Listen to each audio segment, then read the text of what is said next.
नमस्कार, मैं रचना शर्मा चढ़ती कला टाइम टीवी देख रहे सभी दर्शकों का स्वागत करती हूं। आप देख रहे हैं उत्तर प्रदेश के समाचार। उत्तर प्रदेश के हमीरपुर जिले में एक दुखद खबर सामने आई है। यहां के कुरारा क्षेत्र में यमुना नदी में एक नाव असंतुलित होकर पलट गई। हादसे के वक्त नाव पर 9 लोग सवार थे, जिनमें से 3 को बचा लिया गया है, लेकिन 5 मासूम बच्चों और एक महिला का अब तक सुराग नहीं मिल पाया है। वहीं मुख्यमंत्री योगी आदित्यनाथ ने घटना का संज्ञान लेते हुए प्रशासन को राहत कार्य तेज करने के निर्देश दिए हैं। सूत्रों ने बताया कि नाव पर सवार लोग ककड़ी और खरबूजे लेने गए थे, लेकिन लौटते समय नाव का संतुलन बिगड़ गया और वह पलट गई। मौके पर मौजूद जिलाधिकारी अभिषेक गोयल और पुलिस अधीक्षक मृगांक शेखर पाठक ने बताया कि बचाव कार्य जारी है। एसडीआरएफ की 3 टीमें इस काम में लगी हुई हैं। उन्होंने कहा कि सरकार पीड़ितों की हर संभव मदद करेगी। बयान के मुताबिक मुख्यमंत्री ने कहा कि इस घटना में लापता लोगों की जल्द से जल्द तलाश की जाए और इनमें किसी प्रकार की लापरवाही बर्दाश्त नहीं की जाएगी। आदित्यनाथ ने इसके साथ ही जिला प्रशासन को दुर्घटना के कारणों की जांच करने और भविष्य में ऐसे हादसे नहीं होने देने के लिए ठोस प्रबंध करने के भी निर्देश दिए हैं।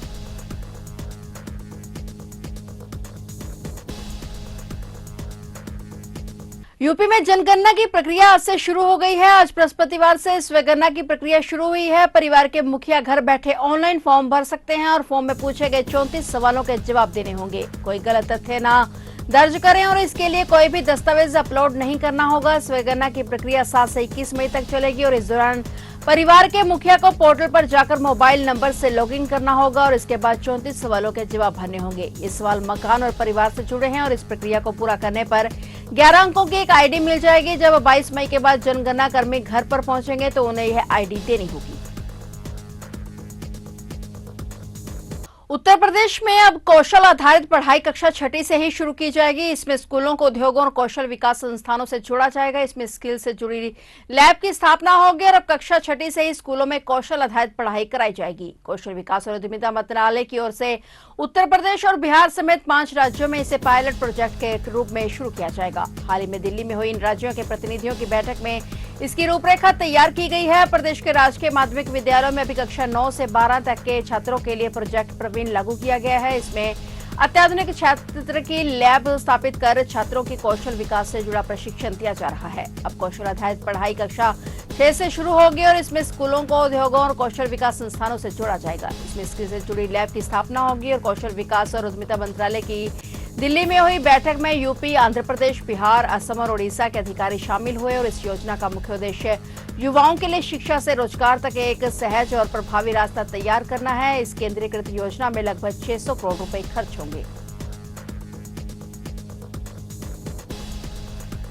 मथुरा के सुरीर थाना क्षेत्र में बीती 23 अप्रैल की रात एक बड़े डकैती कांड को अंजाम देने वाले 2 शातिर बदमाश पुलिस मुठभेड़ में मारे गए हैं। यह मुठभेड़ आज सुबह शुरू हुई, जिसमें दोनों आरोपी पुलिस की गोली लगने से घायल हो गए। उन्हें तत्काल जिला अस्पताल पहुंचाया गया, जहां डॉक्टरों ने उन्हें मृत घोषित कर दिया। मारे गए बदमाशों की पहचान राजस्थान के भरतपुर निवासी धर्मवीर उर्फ लंबू और अलवर निवासी राजेंद्र उर्फ पप्पू के रूप में हुई है। दोनों कुख्यात बावरिया गिरोह के सदस्य बताए जा रहे हैं। जानकारी के मुताबिक ये नकाबपोश बदमाश व्यवसायी अजय अग्रवाल के घर में घुस गए थे और उन्होंने घर में मौजूद लोगों को धमकाकर करीब 30 लाख रुपए की नकदी और जेवरात लूट लिए थे। इस घटना के बाद से ही पुलिस बदमाशों की तलाश में जुटी हुई थी। दोनों का लंबा आपराधिक इतिहास है और इस कार्रवाई के दौरान 2 सिपाही भी घायल हुए हैं, जिन्हें उपचार के लिए अस्पताल में भर्ती कराया गया है। दोनों ही बदमाश बावरिया गिरोह के सक्रिय सदस्य माने जाते हैं, जो अपनी क्रूरता और संगठित अपराध के लिए कुख्यात हैं।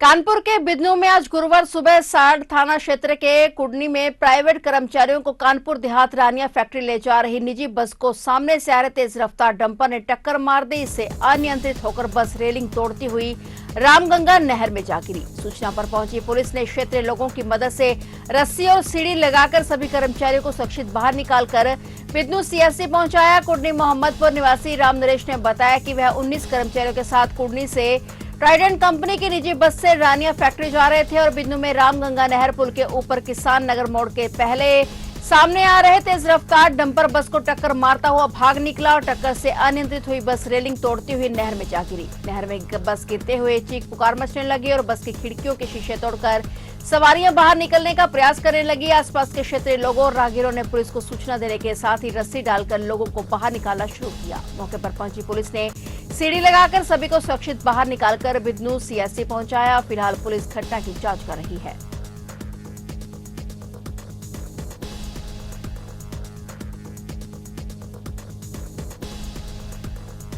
कफ सिरप सिंडिकेट के 3 सुपर डिस्ट्रीब्यूटरों समेत 6 आरोपियों के खिलाफ एसटीएफ ने चार्जशीट दाखिल कर दी है। ये आरोपी जेल में हैं। एसटीएफ 6 महीने से विवेचना कर रही थी और सभी के खिलाफ पुख्ता सबूत जुटाए हैं। दूसरी तरफ विदेश में बैठे सिंडिकेट सरगना शुभम जायसवाल और उसके साथियों को भारत लाने की कवायद जारी है। खाद्य सुरक्षा एवं औषधि प्रशासन और एसटीएफ ने पिछले साल कोडीन युक्त कफ सिरप सिंडिकेट का खुलासा किया था। एसटीएफ जीआर ट्रेडिंग का मालिक विबोर राणा, मारुति मेडिकोज का सचिन कुमार, एबी फार्मास्यूटिकल का अभिषेक शर्मा और साथ ही विशाल सिंह, बिट्टू कुमार और शुभम शर्मा को पकड़ा गया था। इनके खिलाफ एसटीएफ ने विवेचना पूरी कर चार्जशीट दाखिल की है और सूत्रों के मुताबिक विभोर राणा एंड कंपनी 2019 से सिरप की तस्करी कर रही थी। जब इन फर्मों का रिकॉर्ड और बैंक खातों समेत एबॉट कंपनी की डिटेल खंगाली गई तो 4 वर्षों में 400 करोड़ रुपए की खरीद और 1200 करोड़ से अधिक में बिक्री का खुलासा हुआ।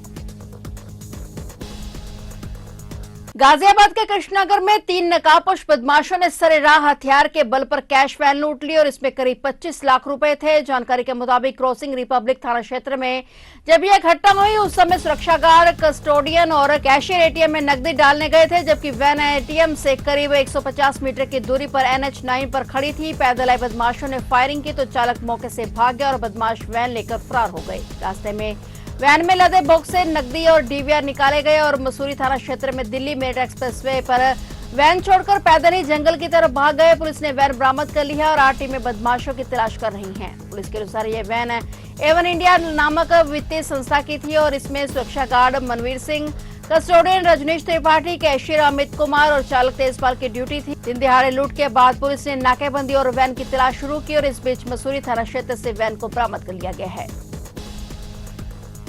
यूपी में आंधी और बारिश का सिलसिला लगातार जारी है। गुरुवार को लखनऊ, कानपुर, बाराबंकी, अयोध्या, प्रयागराज, प्रतापगढ़, गाजियाबाद, संभल, फर्रुखाबाद और हाथरस में बारिश हुई। बरेली समेत पश्चिमी यूपी के कई जिलों में बादल छाए हुए हैं। लखनऊ और आसपास के इलाकों में तड़के 4:30 बजे आंधी चली और फिर बरसात शुरू हो गई। करीब 3 घंटे तक रुक रुक बारिश होती रही और इस दौरान कई इलाकों की बिजली गुल हो गई। कुछ जगह पर जलभराव भी देखा गया। फिलहाल धूप निकल गई है लेकिन नमी भरी हवाएं मौसम में ठंडक बनाए हुए हैं। मौसम विभाग ने आज यानी गुरुवार को 44 जिलों में आंधी तूफान के साथ बारिश का अलर्ट जारी किया है। कुछ जगहों पर बिजली कड़कने के साथ हवा की रफ्तार 50 से 70 किलोमीटर प्रति घंटे तक पहुंच सकती है। लोग सतर्क रहें, जरूरी होने पर ही घर से बाहर निकलें। दरअसल प्रदेश में पिछले 7 दिनों से मौसम बिगड़ा हुआ है। पश्चिमी विक्षोभ और पहाड़ों पर बर्फबारी की वजह से मौसम बदला है। अधिकतम तापमान 40 डिग्री सेल्सियस नीचे आ गया है। पिछले 24 घंटे की बात करें तो 38 डिग्री सेल्सियस अधिकतम तापमान के साथ बांदा प्रदेश में सबसे गर्म रहा। 16 डिग्री के साथ बिजनौर में सबसे ठंडा रहा।